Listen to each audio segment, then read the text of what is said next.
Sometimes no, I'm sorry, I screwed that up. Sorry. I am unwritten. Sometimes, no, I screwed it up again. Hold on. I'm sorry, hold on.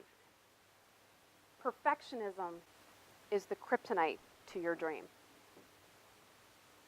We are so focused on being perfect that we never share our gifts with the world. We end up becoming paralyzed by them. That song, Unwritten by Natasha Bedingfield, it's one of my favorite songs. It's so inspirational and provides that hope for every dreamer who's hoping to launch something to the world. But when I was listening to that song, because I wanted to use it at Launch Out, I thought, there's something more to this song. So I actually listened to the lyrics and I found this line. I break tradition. Sometimes my tries are outside the lines. We've been conditioned to not make mistakes, but I can't live that way, oh no. Why are we so afraid to make mistakes? I mean, let's think about it. When we're little kids, we're not afraid to make mistakes. Otherwise, we'd never crawl, we'd never walk, we'd never ride a bike. But somehow, we've learned along the way that making mistakes is a bad thing, and that not being perfect is bad. I mean, think about it. Companies put out beta versions of their software. I mean, big companies. They know there's going to be mistakes, and yet they still put out versions until they get it right. So where does this perfectionism come from? Well, I'll tell you where it came from for me. It started as a child. I am the oldest of 7 children. And yes, we have all the same parents. I just like to clarify that because people ask. And so being the oldest, my parents were always telling me, you need to be the role model for your brothers and sisters. And I'm telling you, as someone who's very goal-driven, that puts a lot of pressure on you as a kid. So I tell my sisters, please don't tell your kids that. Especially the ones who are very goal-driven, please don't tell them that. So I never felt like I could fail. I never thought I could be a bad person. I never rocked authority. I was the good kid in school, right? One example of how much failure rocked my world, in the 7th grade, I received my first B in gym. And I can tell you in our house, where in the basement I went down and cried my eyes out because I had a B. Because to me, not getting an A was a failure. I mean, that's a lot of pressure you put on yourself at 12 years old. That's horrible.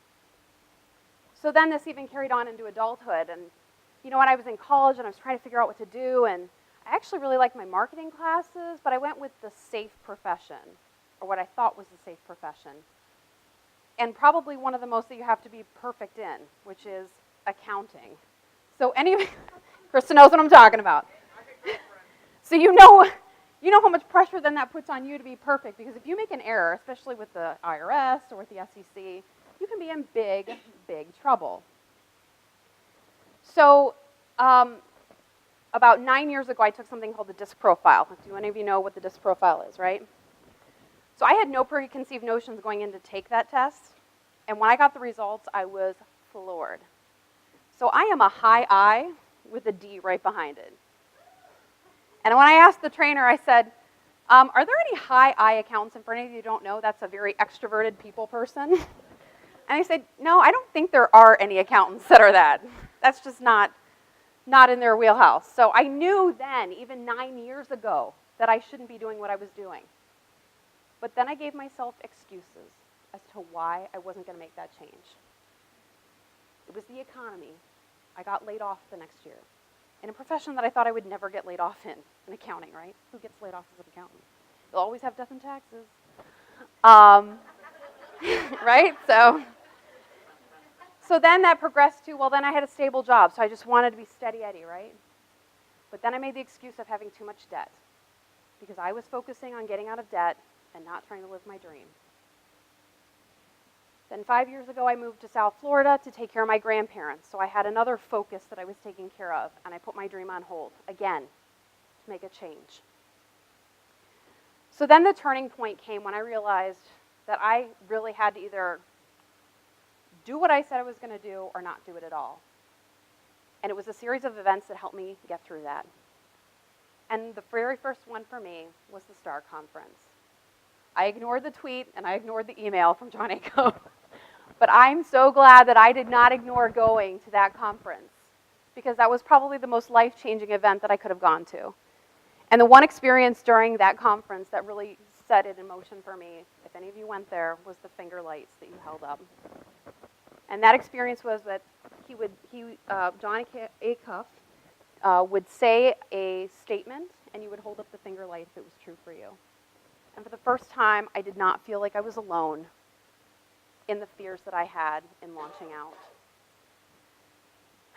So quickly after that conference, I jumped finally into the Facebook groups and found this wonderful community of people that were so supportive and so willing to be okay with any failure that I had in my attempt to launch. Then I attended Launch Out last year, which was, again, phenomenal, because I finally met a lot of the people who went to the STAR conference that I never met when I went to the STAR conference. So that was great to meet people face to face and finally, calm the fears of my family and friends that I had these online friends that weren't really real. Like, they didn't believe me that they were really real. But then the very last turning point for me, and it was a little emotional, was talking to my mother a month after going to Launch Out. And my grandparents had moved up with my parents in Minnesota, and they were now taking care of them. My grandfather had passed away. And my mom and I were talking about family messaging. And we were talking about some of the negative things that we had learned, both my mother and I, from my grandparents. And what makes it hard for me is that those same grandparents that inspired me to get out of debt, they came over from Cuba, gave up everything, worked their tail off, give me the opportunity that I was wasting by getting into debt and being irresponsible financially. Those were also the same grandparents that would talk about people behind their backs, point at people and make comments, and that's what I learned that I thought everyone was doing to me when I was out in public. So as a kid, I thought when anyone was looking at me, they were talking negatively about me. Going to the gym, going to an event, it cramped any sort of dating that I did because I was so self-conscious about people looking at me. And having that conversation and having my mom say out loud, that was wrong, that was bad, that should have never happened in our family, they were not right to do that, set me free finally.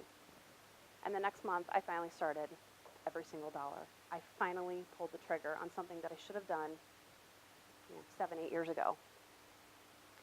And I still struggle with this perfectionist idea in my head.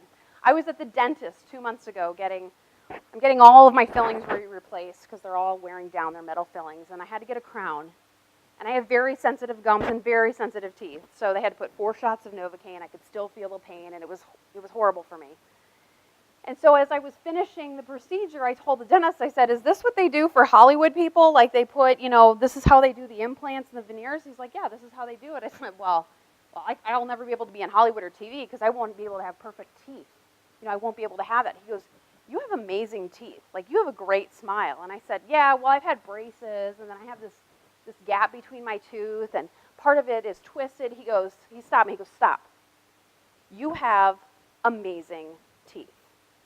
Here I am arguing with a dentist that has been looking at teeth for the past 30 years, every day of his life, and I'm arguing with him about my teeth. So I still struggle with it. But what I'd like to tell you is what I have learned in this journey of imperfection, of learning to deal with imperfection, is that I now reframe failure and mistakes as merely just feedback now. I don't even think about it as failing. I just think about it as, well, now I know that doesn't work, so now I got to try something else. So nothing is failure to me anymore. I'm also learning to do things my way instead of what everyone else thinks I have to do my business, the way they're doing it. It really eliminates that whole comparison syndrome. Like, I don't have to compare myself because they're not doing it the same way I am. I'm doing it my own way. Socrates once said that what screws us up most in life is the picture in our head of how it's supposed to be. We need to stop with those preconceived notions. And then finally, always be willing to ask for help and be open to continuous learning. I have the hardest time asking for help. Someone who's a perfectionist does not want to ask for help because they want to do it right their own way. So I have had to learn to reach out to this wonderful community to help me launch my business. So I'll leave you with this. Waiting to be perfect before starting your dream will lead you to never starting. You will never start. And starting anything new that's worth pursuing will require you to make mistakes. So don't wait for the perfect time, the perfect information, or the perfect resources. You need to start now, or you will never, ever start. And the last thing I'll leave you with is the refrain of this song, because I think it drives home for you what we're all thinking of as launchers and believers. Feel the rain on your skin. No one else can feel it for you. Only you can let it in. No one else can speak the words on your lips. Drench yourself in words unspoken. Live your life with words unspoken. Today is where your book begins. The rest is still unwritten.